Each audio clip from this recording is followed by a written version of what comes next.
Welcome back to the Deep Dive. Today, we are opening up the discussion on what seems like a simple clinical topic, but is actually a huge driver of healthcare costs and, maybe more importantly, antibiotic overuse. Ear infections. We're taking a deep dive into the pharmacotherapy for otitis media and otitis externa. Yeah, this is really foundational stuff for anyone heading into advanced clinical practice. I mean, ear infections are incredibly common, but managing them the right way, especially now with antibiotic resistance being such a big concern, well, it's absolutely essential. Right. We're not just talking about making the earache go away. We're talking about preventing some serious complications, things like hearing loss, which can affect development, or even rarer but really serious things like meningitis. So that's really the mission today for you, the listener, to distill the core, kind of high-stakes pharmacotherapeutic principles from our source material. We need to figure out, when do you observe? When do you actually treat? And what drug choices really reflect smart antimicrobial stewardship?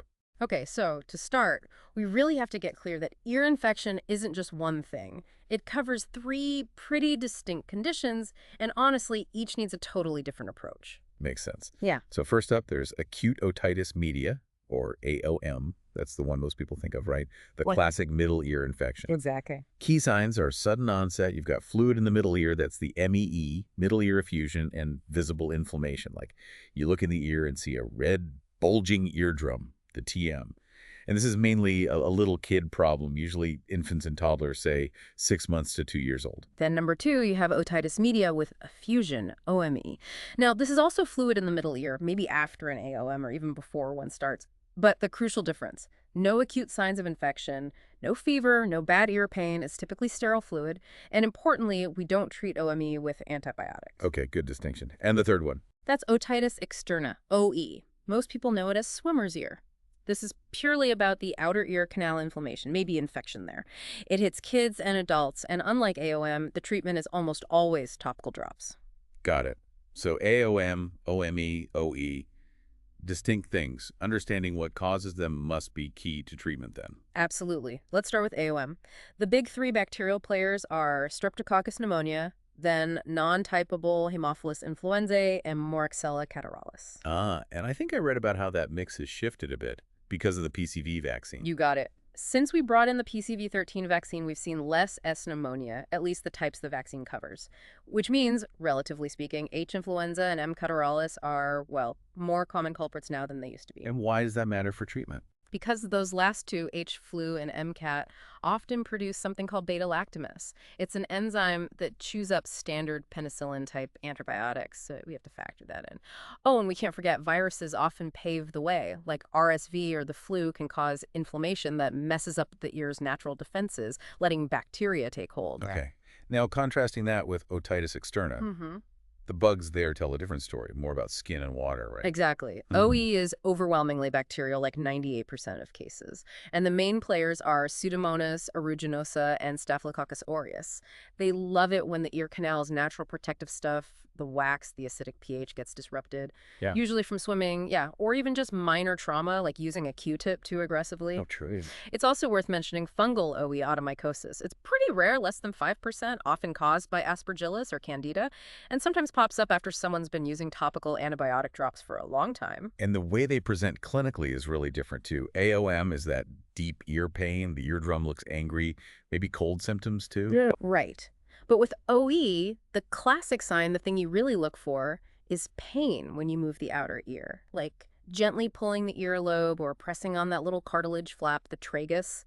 That hurts. You'll often see swelling in the canal, maybe some discharge, and it can be super itchy. You mentioned AOM is mostly kids. There's a neat anatomical reason for that, isn't there? Oh yeah, it's pure mechanics. In adults, the eustachian tube, the tube connecting the middle ear to the back of the throat, it angles down pretty sharply, maybe 45 degrees, helps fluid drain out. But in a little kid, that tube is shorter and much more horizontal. So if they get even a little bit of swelling from a cold, that tube just can't drain properly. Fluid builds up, and boom, perfect setup for AOM. Makes perfect sense. Okay, given all that background, let's dive into the AOM treatment algorithm. This feels critical. What are the goals? Goals are pretty straightforward. First, pain relief. Always. Acetaminophen, ibuprofen, use those regardless of whether you give antibiotics or not. Then it's about using antibiotics appropriately, trying not to overuse them, and preventing resistance. And the decision starts with being sure it is AOM, right? Absolutely. You need all three things. Acute onset, less than 48 hours. Clear signs of middle ear effusion, like a bulging eardrum or one that doesn't move well. And signs of middle ear inflammation, like that redness or definite ear pain. If you can't confidently check all three boxes, you shouldn't be reaching for the prescription pad for AOM antibiotics. That's step one in avoiding overuse. Okay, so once AOM is confirmed, we face that big decision. Watchful waiting or antibiotics. Yeah. How do age and severity play into that? Right. This is the core decision matrix. Antibiotics are always required if the baby is under 6 months old, period. It's just too hard to be certain of the diagnosis, and the risk of complications is higher. Antibiotics are also mandatory for any patient, any age, if they have pus draining from the ear that's otorrhea or if they have severe symptoms. And severe means? Severe means looking really unwell, toxic appearance, pain that's persisted over 48 hours despite analgesics, or a fever of 102.2 Fahrenheit 39°C or higher. Okay, so mandatory antibiotics for the very young or anyone with severe signs or drainage. When can we consider observation? Knowing that, like 80% might get better on their own? Yeah, the spontaneous resolution rate is high, so the observation option is for kids older than 6 months who have unilateral AOM, just one ear that's not severe, and no otorrhea.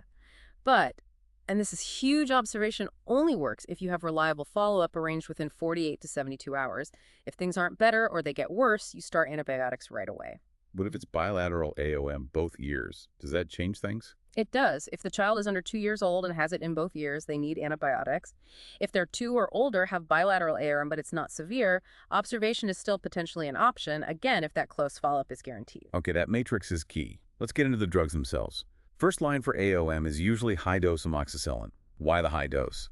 It's all about tackling drug-resistant S. pneumonia, or DRSP. The way S. pneumonia becomes resistant isn't usually beta-lactamase. It's by changing the targets the antibiotic binds to, the penicillin-binding proteins, or PBPs. So you need a higher concentration of amoxicillin actually getting into that middle ear fluid to overwhelm the bug's resistance mechanism. It's higher MIC, or minimum inhibitory concentration. Makes sense. So high-dose amoxicillin is the default. When do we need to switch gears to amoxicillin-clavulanate instead, the one with the beta-lactamase inhibitor? You switch when you have a higher suspicion that those beta-lactamase producers, H. influenzae or M. catarrhalis, are the likely culprits. So that means if the child took amoxicillin within the last 30 days, suggesting the resistant bugs might have been selected for, or interestingly, if they have AOM plus concurrent purulent conjunctivitis like pink eye with pus, that combination strongly points towards resistant H. flu or MCAT. Okay. Now, there's a really practical point about amoxicillin-clavulanate in the source material about managing side effects, specifically diarrhea. How do we prescribe that smartly? Yeah, this is a great clinical pearl. The clavulanate part is what usually causes the GI upset, the diarrhea. Standard formulations have a ratio of about 1 part clavulanate to 7 parts amoxicillin. But there are formulations designed to minimize this. You want to look for the ones with less clavulanate relative to the amoxicillin. The ES oral suspension has a 1.14 ratio, and the XR tablet is 1.16. Using these formulations gives you enough clavulanate to handle the beta-lactamase, but significantly cuts down on the diarrhea risk. It makes a big difference for tolerance. That's really useful. Okay, what if the patient has a penicillin allergy? What are the go-to alternatives now? Well, the good news is we have better options and understanding now. We know the risk of cross-reactivity between penicillins and newer cephalosporins is actually very low, even if the patient had a severe reaction like anaphylaxis to penicillin in the past. So the recommendations are generally oral third-generation cephalosporins, think ceftonir or cefpodoxime, or maybe a second-generation one like cefuroxime. Interesting. So older advice about avoiding all cephalosporins isn't quite right anymore. What about drugs we shouldn't really be using first line for AOM anymore? Yeah, things have changed. Macrolides like azithromycin or erythromycin and clindamycin are really not recommended as first-line choices anymore. Their effectiveness against the main AOM bugs is pretty limited, especially against resistant strains. And given that we now know cephalosporins are generally safe alternatives, even with penicillin allergy history, they're just better options. Okay. And if that first antibiotic choice doesn't work, if the symptoms are still severe after, say, 72 hours, what's the escalation plan? It depends on what you started with. If the initial drug was just amoxicillin, the next step is usually to switch to amoxicillin-clavulanate to cover potential beta-lactamase producers. If they already failed amoxicillin-clavulanate or they failed an oral cephalosporin, then you typically escalate to an injectable. The most common choice is ceftriaxone, given either IM or IV, usually once a day for 3 days. And the length of treatment for AOM isn't always the same either, is it? No, it's tailored, longer for more severe cases or younger kids. So it's typically 10 days if the AOM is severe, or if the child is under 2 years old. It drops to 7 days for kids aged 2 to 6.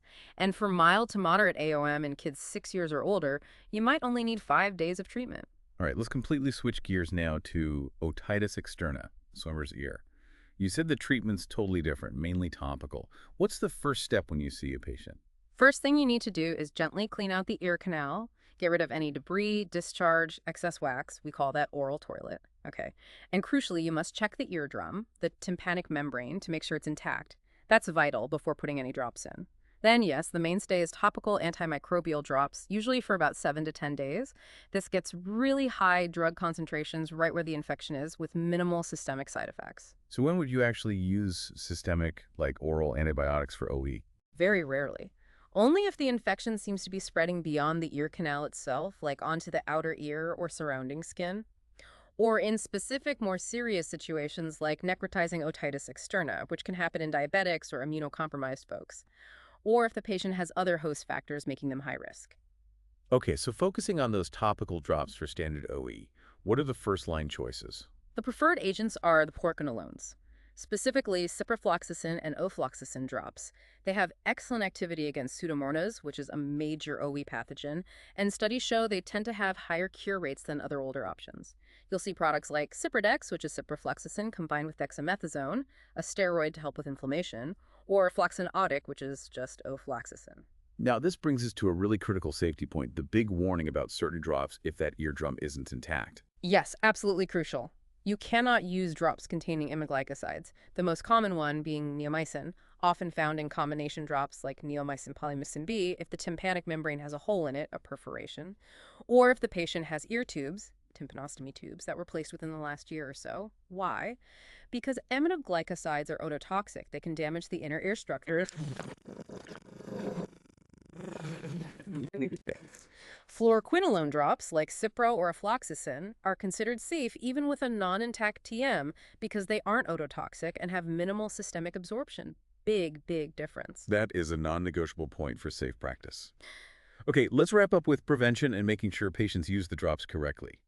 For AOM, how do we prevent it? Prevention for AOM is largely about vaccines. Making sure kids get their full PCV13 series is huge, as it covers many S. pneumonia strains, including resistant ones like 19A. Also, the annual flu shot and the hubby vaccine are important because, like we said, viral infections often set the stage for bacterial AOM. And for OE prevention, more about ear care. Exactly. Simple stuff, really. Advise patients, especially swimmers, to gently dry their ear canals after getting them wet. Maybe use a hairdryer on a low, cool setting held at a distance. And strongly discourage putting anything in the ear canal, especially cotton swabs, which can scratch the lining or push wax deeper. Also, if someone has a OE, they need to keep water out of that ear completely during the 5-7 days of treatment, and ideally for maybe 4-6 weeks after it clears up to let the canal fully heal. Good tips.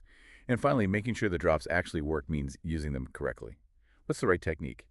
Because I suspect a lot of people just tilt their head and squirt. Yeah, technique matters a lot. We really need to teach patients this. First, warm the bottle. Roll it between your hands for a minute or two. Cold drops hitting the eardrum can cause awful dizziness, vertigo.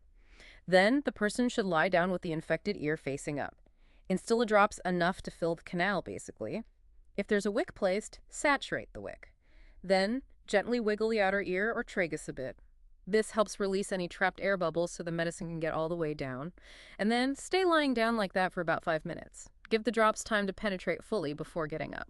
Excellent practical advice. So let's recap the big picture from this deep dive for our listeners. We've covered quite a spectrum. On one side, AOM requires careful diagnosis, navigating that complex age and severity-based decision matrix for systemic antibiotics, really focusing on high-dose amoxicillin and those specific clavulanate ratios when needed. Right. And then completely different is OE primarily managed with topical therapy, usually fluoroquinolones. And the absolute critical safety check there is confirming the eardrum is intact before using anything potentially ototoxic like neomycin. If you tie it all back to antimicrobial stewardship, it's about knowing these differences, making the right diagnosis, following the observation criteria when appropriate for AOM, using that 1.14 Amex-Clav ratio to cut side effects. That's how we treat effectively and protect our antibiotics against bugs like DRSP. That core framework's systemic complexity for AOM versus topical safety vigilance for OE should really help guide your clinical decisions. You hopefully now have a much clearer pharmacologic roadmap for handling these incredibly common infections responsibly and effectively. Thanks so much for diving in with us today.